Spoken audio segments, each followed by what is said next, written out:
Good morning and good day. I hope everyone is having an amazing time today, and I hope you're ready to learn. So, today we're going to talk about peer pressure refusal strategies, right? Just refusal in general. So how to say no. So, this is week 7. I'm Colin Parks, and I'm working at Serenity House. So, let's review a little bit. At the beginning of our last lesson, we talked about managing mistakes. In life, things don't always go the way we expect them to. How we handle disappointment affects our feelings and our actions. Positive self talk helps you find the brighter side of a situation or a way to do better the next time. So, who remembers one way to manage mistakes? Positive self-talk. I said it. I gave you the answer beforehand. Positive self-talk is so important. We want to do better next time, so we want to talk and treat ourselves like our best friend would. Positively. Encouragement, support, loyal to ourselves, not only to our friends. Bringing us to the next point. Who can give us medicines? We are jumping around everywhere. Last week was kind of two different topics, but they tied together. Who can give us medicine? Give you a couple minutes to think about that. Not minutes, but seconds. Our first answer is our parents. Whoever is a parent or guardian can give us medicine. And those are the primary medicine givers other than doctors and nurses. We want to make sure that we are allowing those 3 sets of people to administer medicine or give us medicine. So make sure you are remembering who exactly can give us medicine because we do not want to take medicine from strangers. Our last set of people that can give us medicine is our grandparents. A lot of us have grandparents in our lives that actually take care of us, and they should take care of you. So if they give you medicine, they are also allowed to give medicine, and you can accept medicine from them. You learned how to prevent the misuse of medicines so you are safe. That was last week's lesson. Are you ready to move on? I am. Awesome. Let's get there. So today we are going to talk about peer pressure. Who is a peer, first of all? Who is a peer? Give you a couple seconds to think about that. I hope you know. A peer is someone your age, and that's super important because a peer could be a classmate, someone who lives in your neighborhood, or even a friend. Someone that is around your age or exactly your age. Are your teachers or parents your peers? Think about that for a second. I don't think so. The adults in your life are not your peers. You are right. If someone your age tries to get you to do something you don't feel comfortable with or something you know you shouldn't do, that person is using negative peer pressure to persuade you. It brings me to my next question. Is there positive and negative peer pressure? I think you know the answer. It is yes. There is positive and negative peer pressure. Just like we talked about weeks ago, we talked about healthy qualities in friendship. If somebody is supporting us, encouraging us, that is positive peer pressure. If someone is giving us negative peer pressure, those are those unhealthy friendship qualities we talked about a couple weeks back when we were talking about relationships and bonding. All right, brings me to my next question. My next question is, what are some things 5th graders might be pressured to do by their peers? That's a good question. I want everyone to say an answer out loud, one at a time, and I'll give about a minute to do so.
What are the answers that you came up with? What are some things that a 5th grader or you might be pressured to do by their peers?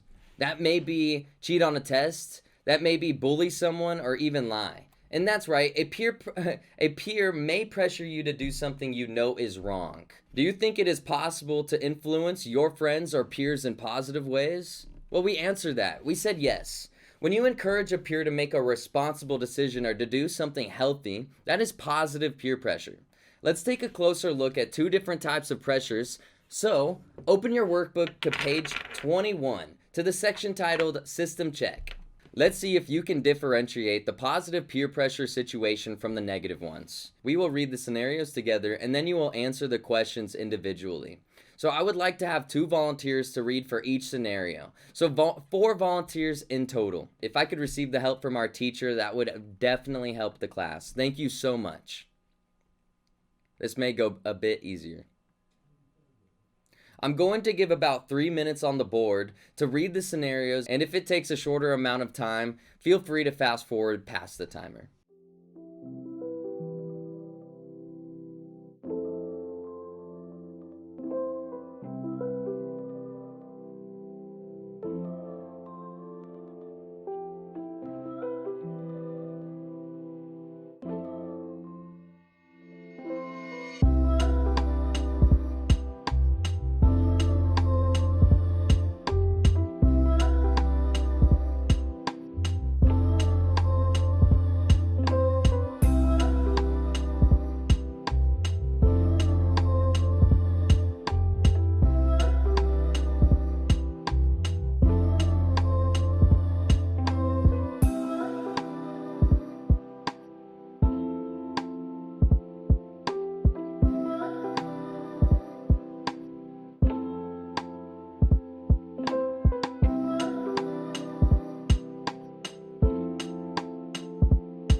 Now that we have read the scenarios, which of the 2 situations is an example of negative peer pressure? I'll give you a couple seconds to think about that. Now that you've thought about it, I think it is situation 1. Well, I know. Which details from the scenario support our answer? You can take about 30 seconds to say some of those answers out loud.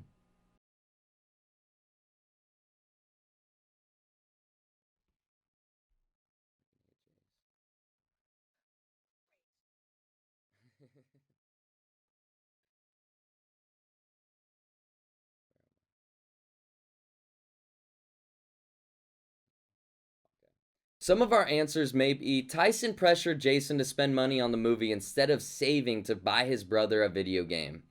That is a perfect answer. Jason gives in to Tyson's peer pressure, so I ask you, should Tyson be in control of Jason's decisions? I would say no. We should be in control. So who should be in control of Jason's decisions? I think I just gave you the answer. Jason should be. Before we get to scenario 2, how do you think Jason let the peer pressure affect his decisions, which overall affected his ability to reach his goal?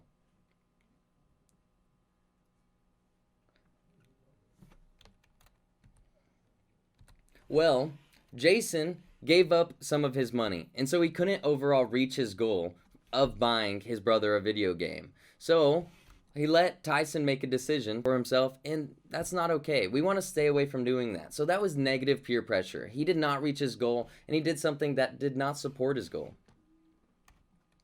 Now, which of the two situations is an example of positive peer pressure? I'll let you think about that just for a moment. We should have it down.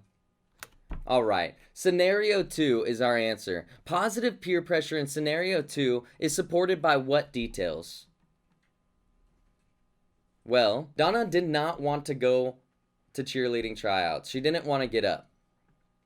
But Sasha reminded her to stay focused on her goal. And that was a good friendship quality right there. That was support and encouragement. This is an example of a positive peer pressure situation. Sasha encouraged Donna to reach her goal, leading Donna to make a good decision. Most of the time, a good friend will support and encourage you to make good decisions, but you should be ready if someone turns up the negative pressure. There are many strategies you can use to refuse negative peer pressure, and we're going to go over a bunch of them. But before we start, I want to ask you, what is a strategy? Think about that for just a moment. All right. A strategy is a plan, something that you can take action, an action plan. There are 9 peer pressure refusal strategies you can use to manage a peer pressure situation. Open your workbooks to page 22 to the section titled Exit Strategy. As we discuss each of the peer pressure refusal strategies, answer the questions that follow in your workbook. I will give you time as we go through these. So, our 9 peer pressure refusal strategies. Our first one is going to be steer clear. This is an awesome peer pressure refusal strategy because you actually don't have to refuse at all. Our first strategy, steer clear, is going to help us avoid the situation altogether to see that you are never in the situation to begin with. An example of a steer clear situation is if you are able to pick seats in your class that has your best friend in it. Is it the best decision to sit next to your best friend? Or is it smart to maybe sit next to somebody new or somebody that you aren't very close with just so you aren't getting in trouble? I know when I'm with my best friend that I'm talking a lot, and that may disrupt the class. So, what is the better decision? Maybe to steer clear. Keep that in mind. You can apply this to many other situations. You notice something and you may see a red flag. Well, stay away from that. Steer clear, in other words. Look in your workbooks at number 1. In your own words, describe the strategy, steer clear. I'll give you about a minute to fill in question number 1 in your workbook.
Steer clear can be used when you know pressure is likely to happen, like we just discussed. The rest of the strategies will actually help you when you're in a scenario that is causing some peer pressure. So, let's move on. Just say no or say no is super easy. It is a straightforward answer. Do you want to do something? No. And you can keep saying it if you want, and we'll have another refusal strategy that actually goes over that. There are several ways you can say no. You can say no, or no thanks, or no way. But they overall get the same message across. So look at number 2 in your workbooks. Write down 2 ways you could say no. I'll give you about 30 seconds to do this.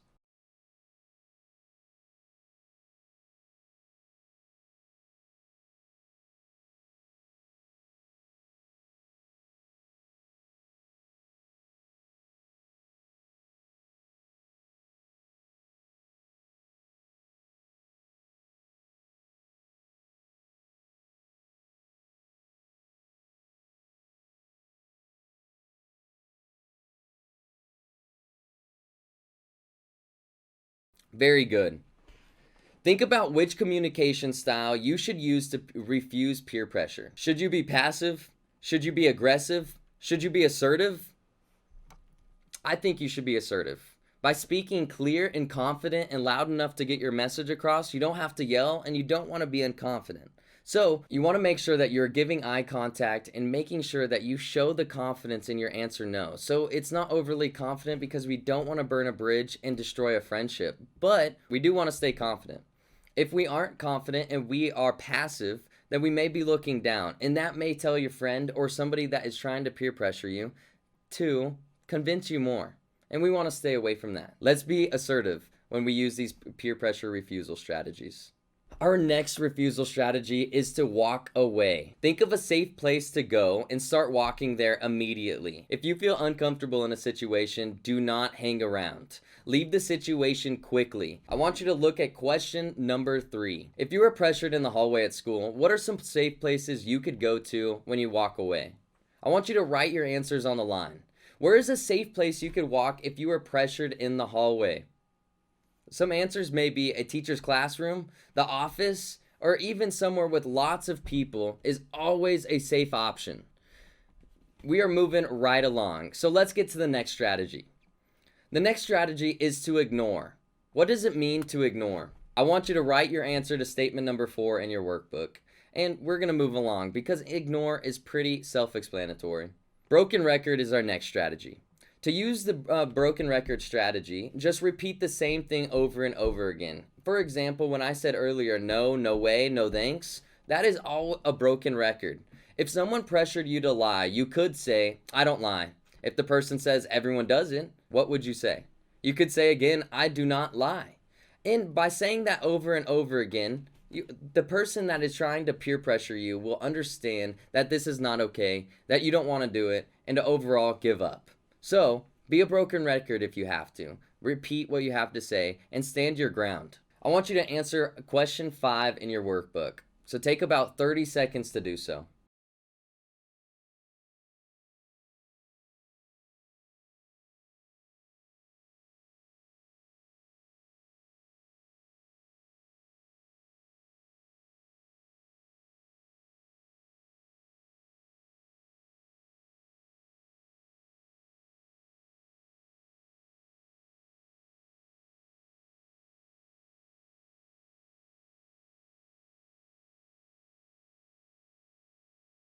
Make an excuse is our next refusal strategy. Number 6.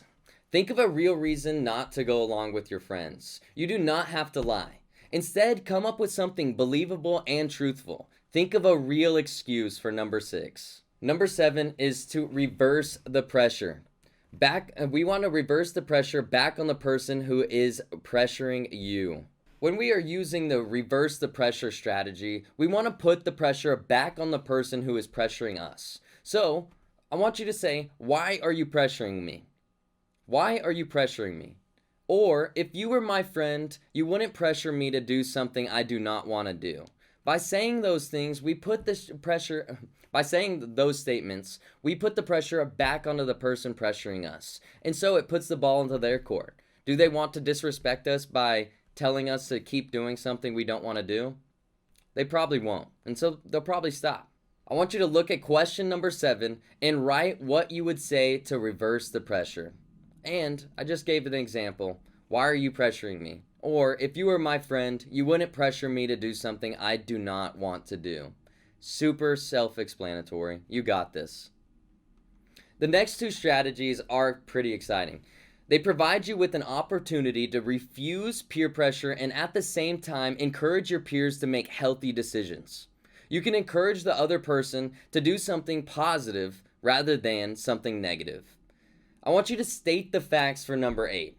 By stating the facts, you tell someone the actual information of what could go wrong. If someone is pressuring you to cheat on a quiz, then tell them you don't feel comfortable taking a risk of getting in trouble. You could get in trouble, take a 0, or even get your parents involved. And we want to avoid all of those. We don't want to take risk if we don't have to. So, state the facts. I want you to write your answer down in number 8. We're moving right along. So let's get to number 9, the last one. A better idea. Better idea suggests something else to do. Like we said earlier, this is a healthy decision. So a better idea is a really good refusal strategy to keep in your back pocket. The strategy works best if the person pressuring you is a friend you do not want to lose the friendship with.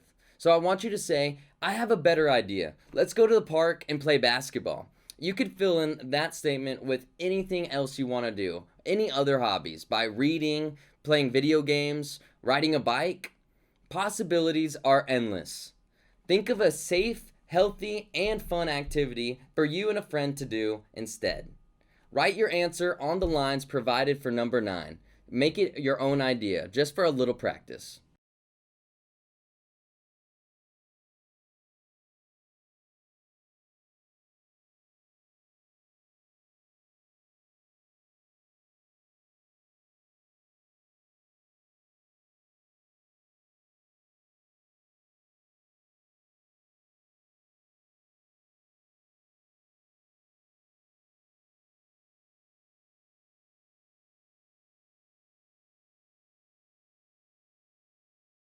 Sometimes we make choices on our own, a lot of the time actually. And sometimes our decision making is influenced by our peers, and that's why we're talking about it today. Sometimes peer pressure can be positive, but sometimes it can also be negative and lead you to trouble. Continue to practice these refusal strategies so you are prepared to make good choices, just like our second week decision making. Make positive decisions. In our next lesson, we will discuss the effects of alcohol and apply the peer pressure refusal strategies in situations involving alcohol. Thank you for spending the time to learn with me today. I appreciate it, and I hope everyone has an amazing week. I'm looking forward to seeing y'all and working with y'all again next week.